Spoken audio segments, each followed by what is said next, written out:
Reading A Gentleman's Guide to Whiterun. A Gentleman's Guide to Whiterun by Michael the Bard, or Mikael the Bard. Welcome, good sir, to this indispensable guide. Within these pages, I, your humble author and guide, will describe to you the great city of Whiterun, the jewel of the north.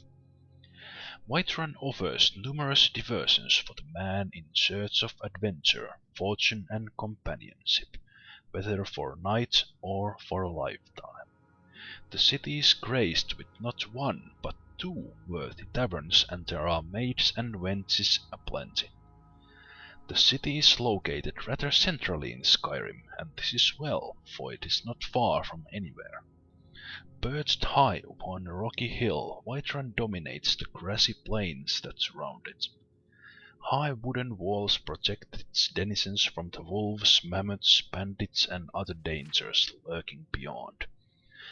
When you first enter through the city's main gate, you will find yourself in the Plains district. This is so named because it is the lowest of the city's three neighborhoods. But there can be found the Bannered Mare, which I count among the finest taverns in all Skyrim. The scenery within is quite compelling if you have an eye for the fairer sex. A stout lass named Hulda tends the bar.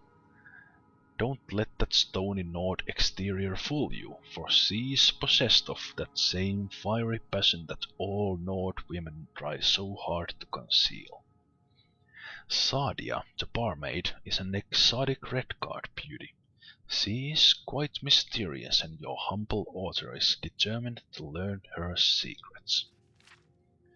Outside the Bannered Mare is a modest marketplace, and here is where I found true love.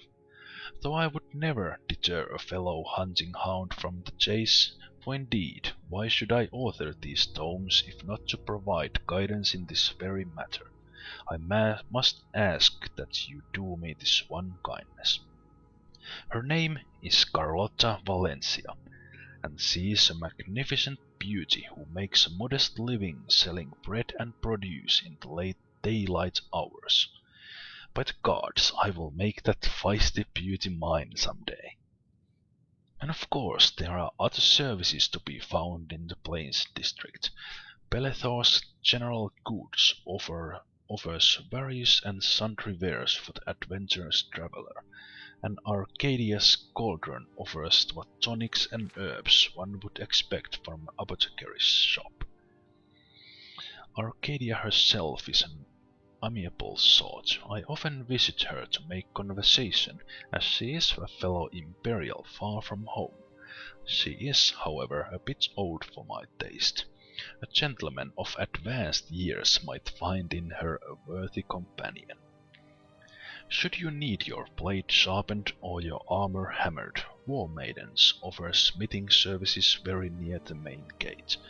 The smith is a pretty Nord named Adrian Avenici, but she is married to a great hulking brute named Alfbert Warbear.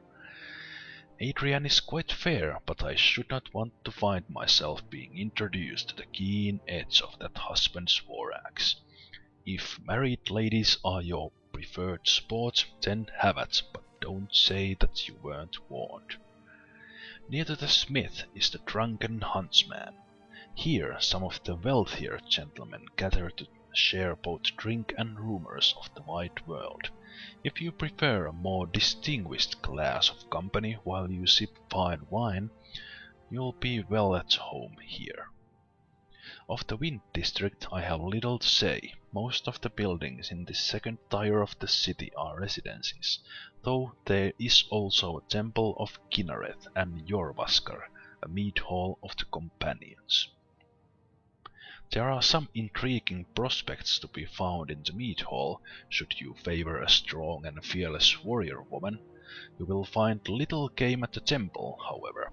The priestess Danica Purespring is interested almost exclusively in spiritual matters. At last we come to the Cloud district, exclusive domain of the Jarl's castle. I've had some merry adventures within the stone walls of Dragon Reach, let me tell you. The serving girls are most easily impressed by a well-spoken Imperial. After all, the nights in Skyrim do grow quite cold if you take my meaning. And I will not deny that I have visited the town's jail once or twice, which can be found in the lower levels of the palace.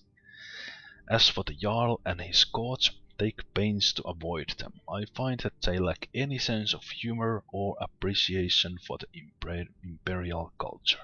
Besides which, they are all wealthy men and so must be viewed as your most serious competition.